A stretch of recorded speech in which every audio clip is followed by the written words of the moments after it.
The cost of living in this country is currently, it's not going to be, it is currently unsustainable. There are people that they know this, but then they'll still look at somebody else that's struggling and then tell them they're not doing good enough. I want you to imagine somebody that makes $75,000 a year. That's a pretty high up wage in terms of like top earners in this country, $75,000 a year. And we're gonna go through some things here. This is a person with no debt outside of a car. And please don't hit me with the, you can go buy a car for, shut up, you can't, shut up, stop saying ridiculous things. An entry-level decent car is $30,000. So this person who puts $200 a month into insurance and they pay 5% into their 401k, because shut up, people should be able to put money into their retirement. Because if you're not doing it now, you're never going to get to start doing it later. So after those two things come out of their paycheck and their taxes are paid, they bring home $53,850 a year from a $75,000 paycheck. Average rent in my state for a one-bedroom apartment, because an adult should be able to live by themselves, $1,700. That car payment at 6% for an entry-level, very reasonable sedan, nothing fancy, the car payment's $579 a month.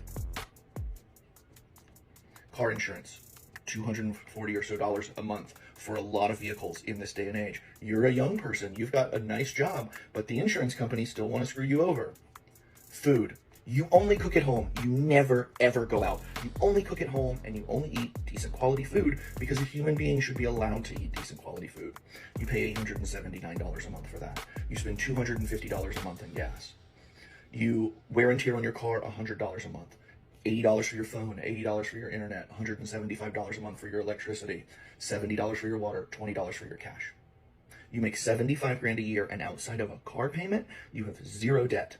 Do you know how much money you have left over annually at a $75,000 wage? You do nothing. You don't own a Netflix. You don't go out on a date. You don't pay to go to a park. You don't go watch a movie. You do nothing. If you can't find it on the internet for free, you don't get to do it. If you can't cook it at home for your $800, you don't get to do it. You have $3,700 left over annually. That's like $320 a month. And there's going to be, well, that's $300. Shut up. Shut your stupid, contrarian, edgelord mouth. That's not a doctor bill, because God knows, just because we have insurance doesn't mean that we don't still pay far out the ass when we go to the doctors. People like to be entertained. They want to date. They want to... There's those of you out there that will tell somebody living like this on $75,000 a year before taxes that they are not doing what they're supposed to do, that they should get a second job,